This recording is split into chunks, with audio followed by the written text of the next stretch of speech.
We're doing a 24-hour readathon today. I am so excited for this.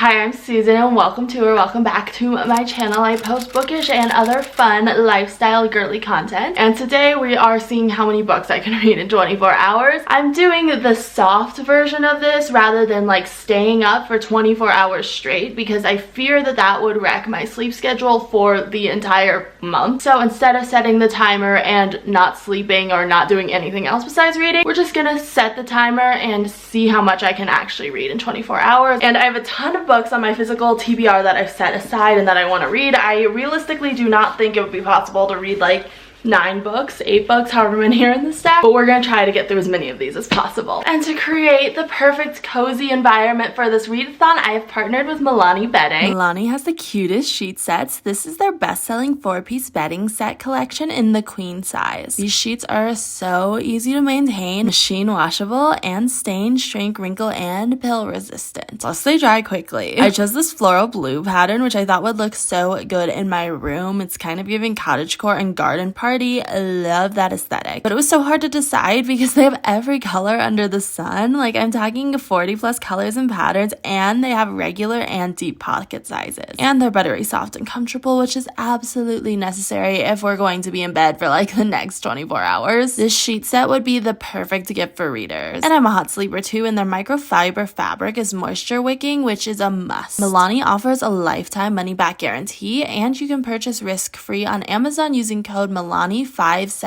Thank you so much to Milani Bedding for sponsoring this video. Now let's get reading. We're gonna start out with a book that I'm currently reading right now. Also, this is spoiler free. It's A Werewolf's Guide to Seducing a Vampire. This is the 3rd book in what I think is called the Glimmer Falls series. The books are like technically interconnected standalones, but I would read them in order because a lot of the plot points tie in to each other. But this is a paranormal romantic comedy. The first book in the series I was like not a fan of at all, but the 2nd and 3rd book have gotten so much better. It's literally the perfect book to read for fall. It takes place in the Pacific Northwest in this small town where it's full of magical beings. So the main guy in this, he is a werewolf and he owns a plant emporium, and he's like that shy, awkward, kind of nerdy sweater vest wearing male main character, which I love, even though I also love morally gray male main character. He's happy, he's a little anxious running his business, but then on eBay one night he orders a 99-cent crystal, and then the crystal comes in the mail, and then what's inside the crystal, you may ask? A vampire succubus, and she has been stuck in this crystal for 600 years because some witch cast a curse on her, so she would be stuck in this crystal. Her name is Eleanor, and she is so cool. She's like kind of stabby, but it's okay. Then they become roommates while also trying to figure out how to break the curse. So it's a really fun read. I'm loving it so far. I'm on page 331. I'm almost done with it, honestly. I feel like it's kind of cheating in a way because I feel like I'm gonna finish book 1 of this pretty soon because I'm already like 5/6 of the way done with this book. Oh, and I have to set the timer. Okay, it is 5:38 on, what is today, a Tuesday night. So 23 hours, 59 minutes, and 59 seconds start. Let's get reading. Gotta get cozy.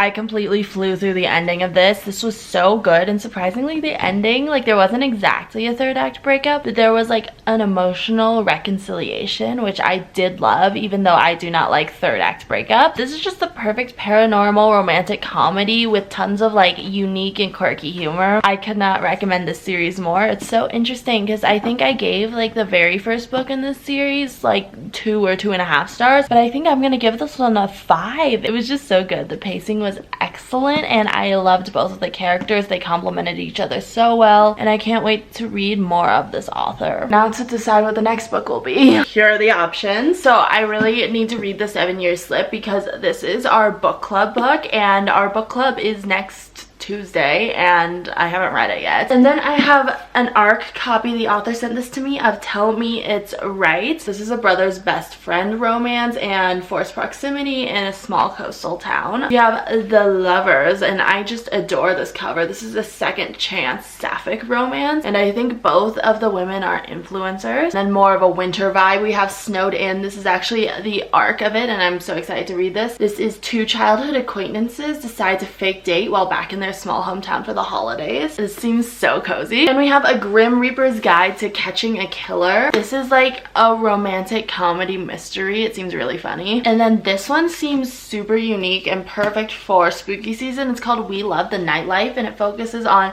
a toxic female friendship with two vampires set amidst London's glittering disco scene. And Belladonna, which you may have seen like all over TikTok, YouTube, Instagram. This is a YA gothic fantasy. So we've got a lot. There are other books that I did not show that I will probably read in this video too. But I think I'm gonna go with We Love the Nightlife because after reading A Werewolf's Guide to Seducing a Vampire, I really want to read more vampire stuff, honestly. And now that we're like officially in fall, vampire books. I also want to choose a new bookmark for this book because I like choosing bookmarks that fit the theme of the book I'm reading. Okay, I just like this bookmark. It doesn't totally fit the vibe of it, but it's so cute. Okay, I've read 3 pages so far because it was time for dinner and I was eating dinner with my family. And I just uploaded my Instagram story review of A Werewolf. Oopsies. As I was saying before I accidentally threw the book across the room, I finished updating my Instagram story review of A Werewolf's Guide to Seducing a Vampire. The publisher sent me a copy of this one and I love it so much. Back to We Love the Nightlife.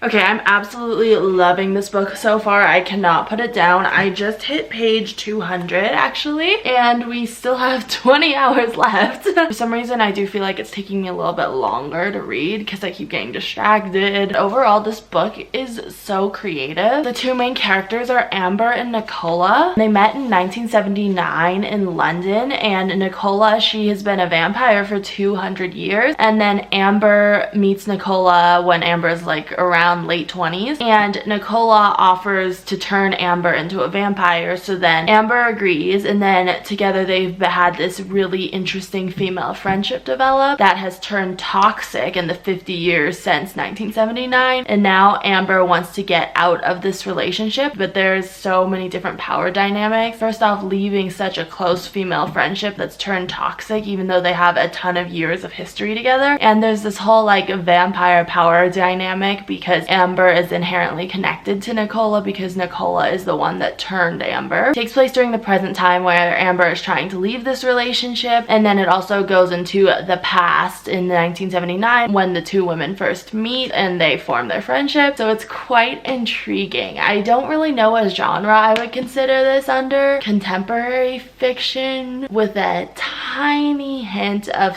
thriller and just paranormal fantasy, obviously, because there's vampires. The writing is really easy to understand. I feel like the writing is sort of blunt. I don't really know how else to describe it other than blunt, because a lot of the writing is like, this happened, then this happened, and this happened. Like, there's not a lot of flowery language, which is kind of nice, but it seems very like matter of fact. But I can't wait to see what else happens in this. Amber is really trying to concoct a plan to leave Nicola, but things are starting to go awry. Let's keep reading, and the publisher did send me a copy of this book, and I'm really glad because I don't think this is necessarily something I would have picked up on my own, but I'm absolutely loving it. Just kidding, I need a snack before we keep reading.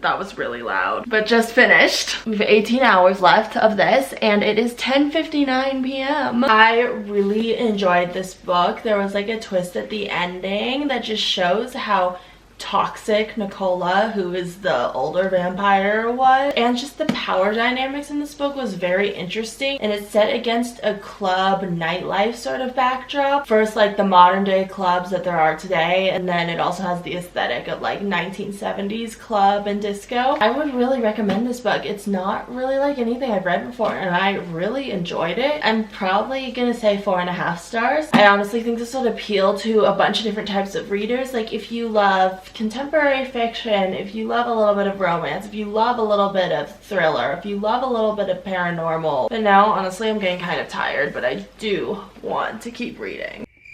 Good morning, even though it's like 11 a.m. So right now we have 6 hours and 40 minutes left on the timer. I woke up at around 9 a.m. or so, and then I had a little bit of work to do. I posted on Instagram and on TikTok and ate breakfast, so that took about 2 hours total. And of course I'm gonna ignore the books I actually set out for this video because I'm kind of in the mood to read a thriller now. I'm going to read The Perfect Son by Frida McFadden. My mom read this and she really loved it. She said that it's more of like a family drama thriller. The main character has the perfect family and a perfect life until 2 detectives show up at her front door. And it says a high school girl has disappeared from the neighborhood and the detective's main suspect is her son. And the main character, Erica, has always sensed something dark in her teenage son. So the book is about how far she'll go to protect him. Really excited for this. I always fly through Frida McFadden thrillers. I feel like they're the perfect way to get out of a reading slump.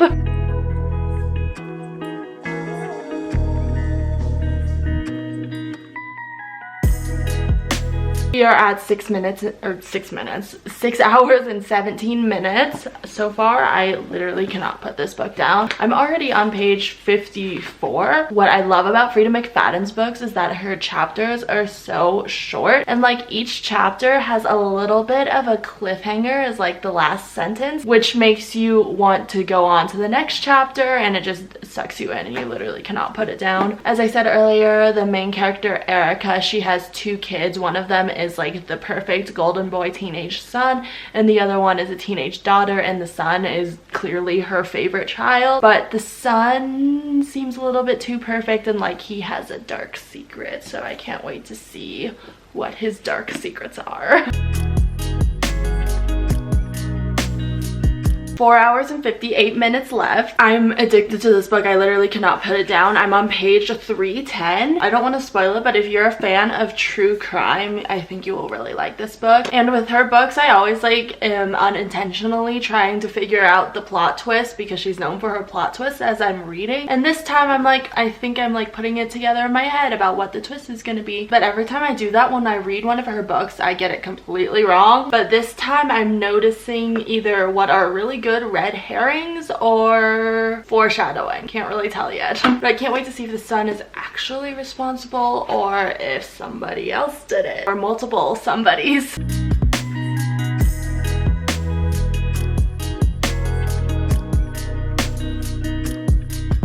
Well, that was an interesting ending, and unfortunately not as shocked as I thought I was gonna be, because, you know, earlier when I said, oh, I think I've predicted it, I actually predicted the ending of this, because I guess that the person who did it was the person who did it, but I thought there was going to be another twist at the end, but there wasn't another twist at the end. Though I was still so hooked during this entire book. It's definitely one of my favorite books of hers. I just still can't believe I predicted it right, because that almost never happened. But again, if you like true crime, I would totally recommend this. I think I'm going to give this like 4.5 stars. The only reason why I'm not giving it 5 is because I wasn't like as shocked as I thought I could have been. I feel like there was more opportunities for a big plot twist. Time to eat lunch, and then we'll choose the next book.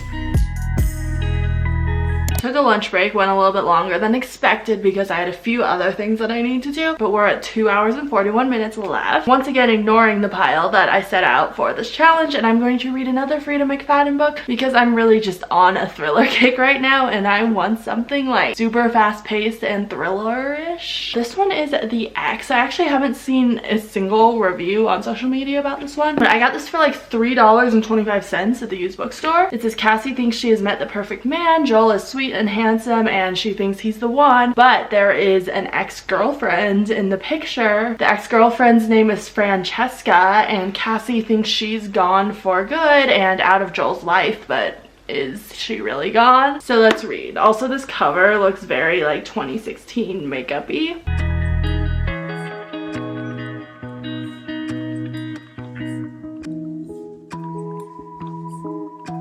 I'm on page 52, chapter 5, and so far I'm really liking this. It's told in 2 point of views so far. It goes back and forth between the ex and the new girl, and I love a dual / multi point of view book, though it's a little bit annoying to me the way the book is written, because the ex point of views are told in first person past tense and the new girl POVs are told in third person present tense. I kind of don't like that type of alternating point of view, but other than that, I'm very interested to see what will happen and how these two women will interact, because so far the two women have not come into contact yet. I have about an hour left and I am on page 290. This book is getting really good. It's a little bit slower than some of her other books. It's definitely, the pacing is a bit slower than The Perfect Son, but overall I am liking it, and there was just a big reveal that I did not see coming. And it's so funny because, you know how I was saying in The Perfect Son, I was like, oh, I think I know what the plot twist is, and then I knew what the plot twist is. I have no idea how this is gonna end. Basically, the ex-girlfriend seems to be stalking the new girlfriend, but is she really stalking her? And there's just a ton of mystery around this.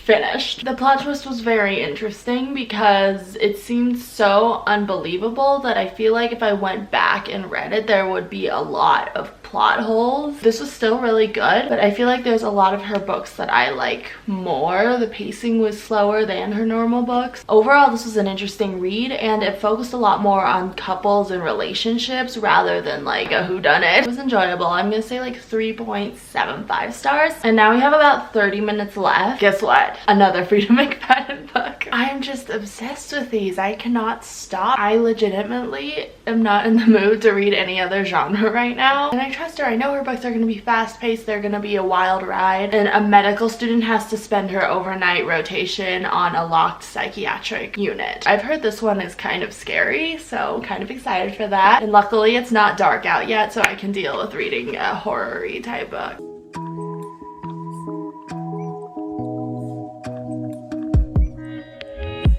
It's been 24 hours. I made it to page